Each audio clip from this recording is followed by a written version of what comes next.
Will my employment-related settlement agreement prevent me from looking for another job? Part 2. I'm Richard Hiron, also known as the Hironator, and I'm an employment law solicitor.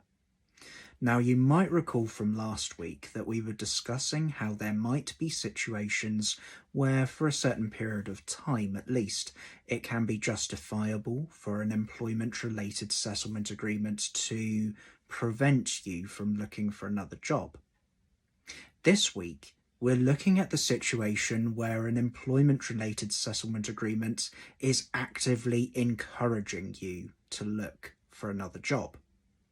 Now, in legal terms, that is what is called mitigating your losses.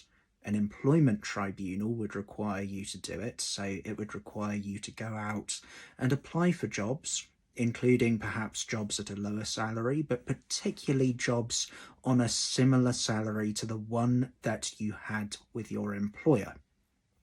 So a settlement agreement might justifiably require that if you are a sufficiently senior employee, or if you have a good salary, or if you're really well connected within the industry. So it might actively require you to go out and look for another job.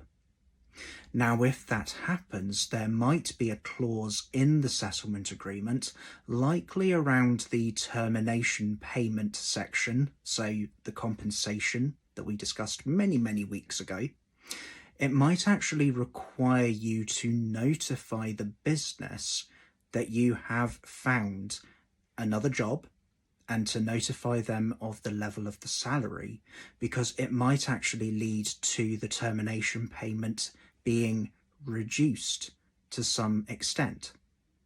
Now, it doesn't happen all the time in settlement agreements, but the settlement agreement might be drafted to take that into account. So, reframing that slightly, an employee might see that as preventing them from getting another job. Whether that clause is reasonable is reliant on the circumstances. So simply because it is in the settlement agreement, it doesn't mean that it is reasonable. But it might be reasonable to ask you to actually look for another job, perhaps a job on a similar salary, as part of the settlement agreement. So I hope that's answered that question. It might also have raised some other questions too.